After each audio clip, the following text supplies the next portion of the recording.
Time period find करना है इसका। ये रिंग भी हो सकता था, डिस्क भी हो सकता है, तो इसका मोमेंट ऑफ इनर्शिया मैंने आईसी मान लिया। अबाउट सेंटर ऑफ मास कितना है, आईसी। अच्छा, अब रोलिंग विदाउट स्लिपिंग, फ्रिक्शन इतना है कि ये रोल कर रहा है विदाउट स्लिपिंग, तो टाइम पीरियड बताना है। क्या बताना है, टाइम पीरियड। तो कैसे बताएंगे, तो इस पे इसको मैंने लीनियर एसएचएम की तरह सोच रहा हूं पहले। तो लीनियर एसएचएम की तरह सोचूंगा तो क्या होगा, लीनियर एसएचएम मतलब सेंटर ऑफ मास मान लो एक्स चला गया इधर, ये एक्स हो गया,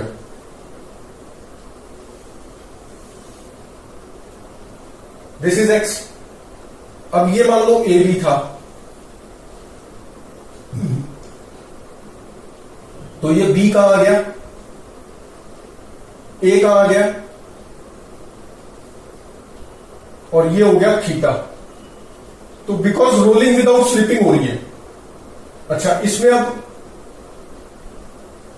ये तो एक्स है, और ये वाला भी तो आ गया स्प्रिंग। स्प्रिंग तो यहां ए से अटैच था ना, ए से कनेक्टेड था, तो ये ऐसे यहां पर स्प्रिंग पहुंच गया। तो ये लेंथ कितनी होगी, आर थीटा। ये लेंथ कितनी है, एक्स। ये लेंथ कितनी है, एक्स। ये लेंथ एक्स है, ये लेंथ आर थीटा है।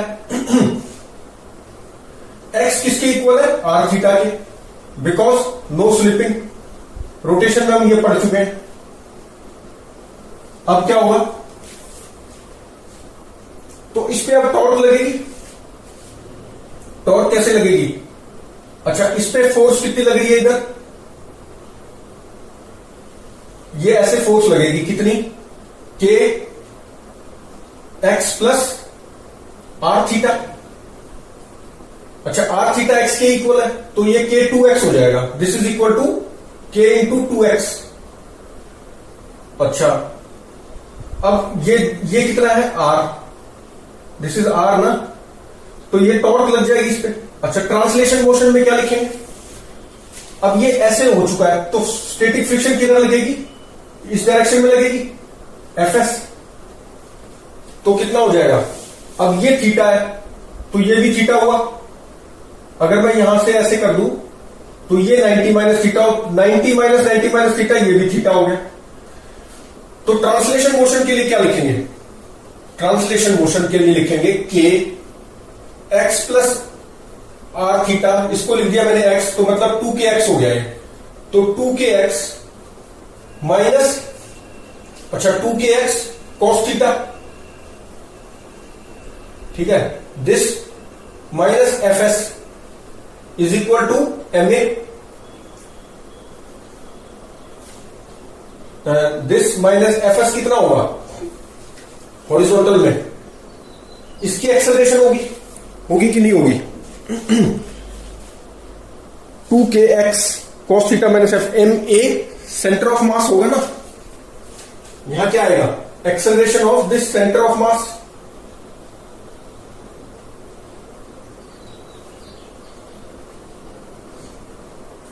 भाई बॉडी पे फोर्स कौन सी लग रही है, एक्सटर्नल, जो भी नेट फोर्स होती है that is equal to M A centre of mass ही तो करते हैं। तो ये आ गया ए सेंटर ऑफ मास। अच्छा, अब ए सेंटर ऑफ मास में और अल्फा में क्या रिलेशन है, अब बिकॉज नो स्लिपिंग है, नो स्लिपिंग कंडीशन है, तो ये पॉइंट पी है, तो इसकी एक्सेलरेशन तो जीरो है। Acceleration of point P is zero, that is equal to, इसकी एक्सेलरेशन है क्या, एक तो A centre of mass, centre of mass की वजह से, और एक ये घूमेगा ऐसे, ए सेंटर ऑफ मास की वजह से किधर होगी, ए सेंटर ऑफ मास तो इधर होगी, ये तो होगी ए सेंटर ऑफ मास, और ये घूम कैसे रहा है, ऐसे घूमेगा ना, तो आर अल्फा इधर हो जाएगी, इस डायरेक्शन में कौन सी हो जाएगी, आर अल्फा। तो A centre of mass minus R alpha is 0, that is this implies that A centre of mass कितना हो गया, आर अल्फा। तो दूसरी इक्वेशन क्या आ गई, A centre of mass is equal to R alpha. अच्छा, ट्रांसलेशन मोशन की से क्या बनेगी, translation motion, oh sorry rotational motion, translation तो लिख दिया ना, तो इस पे टॉर्क लगा दो सेंटर ऑफ मास पे, तो टॉर्क कितनी लगी, के 2kx 2kx इंटू आर, तो ये ऐसे टॉर्क लगी, ऐसे घुमाएगा।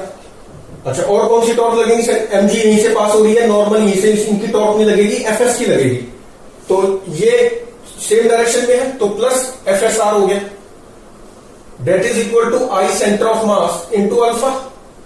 तो ये तीन इक्वेशन आ गई, निकालना क्या मुझे, ए सेंटर ऑफ मास, क्योंकि लीनियर एसएचएम की बात कर रहा हूं अभी, एंगुलर एसएचएम भी करेगा, तो एंगुलर एसएचएम में क्या करेंगे, लीनियर जो है उसमें हम एक्स को रिप्लेस कर देंगे आर थीटा से, और अल्फा को, अल्फा ले आएंगे, मतलब उसमें थीटा और अल्फा में ले आएंगे, बस इतना ही करेंगे ना। तो यहां पर अल्फा की जगह क्या लिख दूं, A centre of mass upon R लिख देता हूं, ये लिख दिया। अच्छा, तो यहां से क्या आ जाएगा, एफ एस को यहां से लिख देता हूं। अच्छा, थीटा ये तभी होगा, अब ये कितना हो गया, 2kx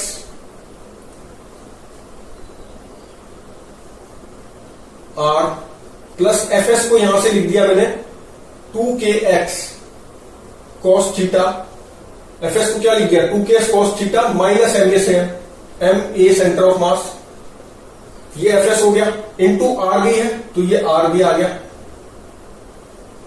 that is equal to I centre of mass A centre of mass upon R. अच्छा, अब यहां से क्या करें, ए सेंटर ऑफ मास निकालना ना मुझे, तो ए सेंटर, इसको इधर ले जाता हूं, तो A centre of mass common ले लिया, तो कितना आ गया, IC upon R plus M R, M A centre में उधर चला गया ना, तो एम आर हो गया, दैट इज इक्वल टू, यहां से कॉमन आ गया 2kxr 1 plus 2kxr cos theta, तो ए सेंटर ऑफ मास कितना आ जाएगा,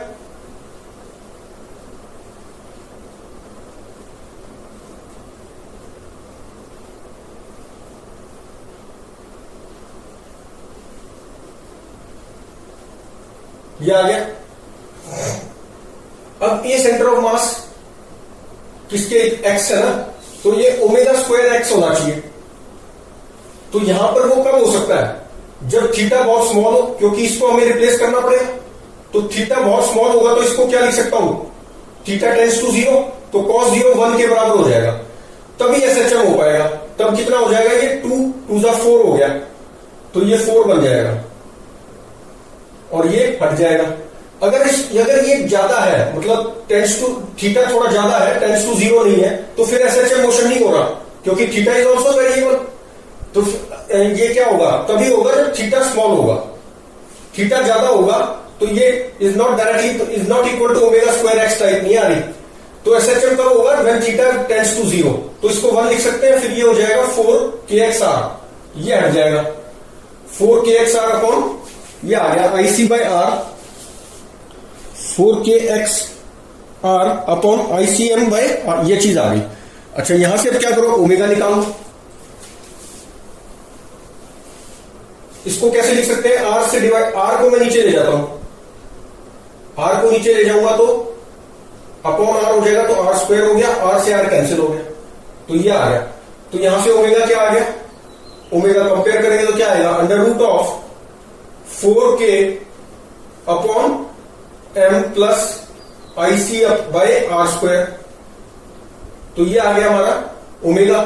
टाइम पीरियड कितना आ जाएगा, time period would be 2 pi by omega, तो 2 पाई बाय ओमेगा ये पुट कर देंगे। अच्छा, तो ये आ गया हमारा टाइम पीरियड।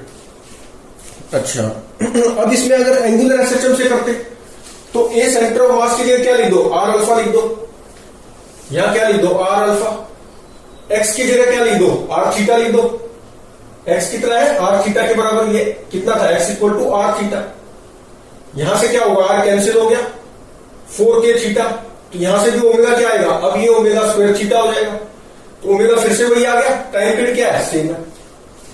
लेकिन एसएचएम कब होगा, for small values of theta. Theta की वैल्यू ज्यादा होगी तो एसएचएम नहीं हो रहा, क्योंकि ओमेगा स्क्वायर थीटा टाइप नहीं आ रही है इसे सेंटर ऑफ मास, या ओमेगा स्क्वायर एक्स टाइप नहीं आ रही।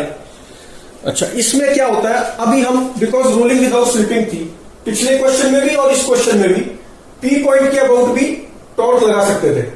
पिछले क्वेश्चन में जब वो स्प्रिंग यहां से अटैच था तो यहां पे लगाना बहुत इजी है, सेंटर ऑफ मास के से ज्यादा इजी है कि पी पॉइंट पे लगा दो। क्यों, क्योंकि इस पे कौन सी लग रही है, एफएस भी नहीं निकालनी पड़ेगी हमें, क्योंकि यहीं से पास हो रही है, तो इसकी एफएस की वजह से टॉर्क क्या होगा, पी पे 0।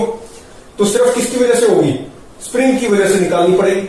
लेकिन इस केस में जब यहां पे अटैच होगा तो फिर पी से इसकी टॉर्क, इसको दो में कंपोनेंट में डिवाइड करना पड़ेगा, एक तो कॉस फिर साइन, इसकी वजह से भी टॉर्क और इसकी वजह से टॉर्क, मतलब ये वाला डिस्टेंस, ये डिस्टेंस कितना होगा ये, तो ये थोड़ा सा कैलकुलेशन बढ़ा देगा। और फिर एजम्पशन भी करनी पड़ेगी, थीटा क्यूब कुछ आ जाएगा, theta cube sine theta cube, वो फिर हमें क्या करना, 0 मानना पड़ेगा उस सारे को। तो बेटर क्या है इस केस में, तो सी पे ही लगाओ टॉर्क, पी पे मत लगाओ।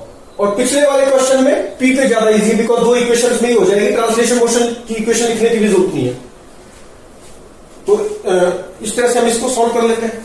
अच्छा एक चीज और इसमें डिफर हो सकती है, मान लो ये यहां ना लग के, मान लो स्प्रिंग यहां अटैच कर देता मैं, तो अब कुछ नहीं है, अब दोनों तरह से हमने सीख लिया।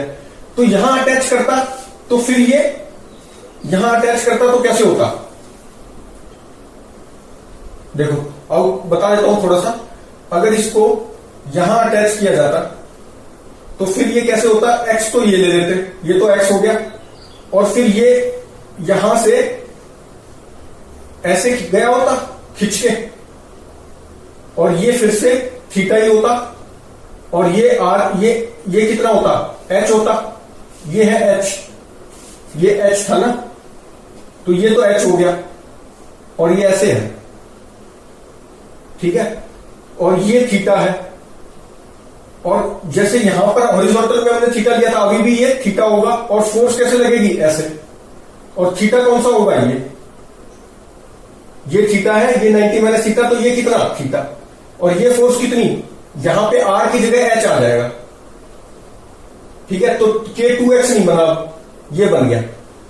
तो इस तरह से इसको सॉल्व कर लेते हैं।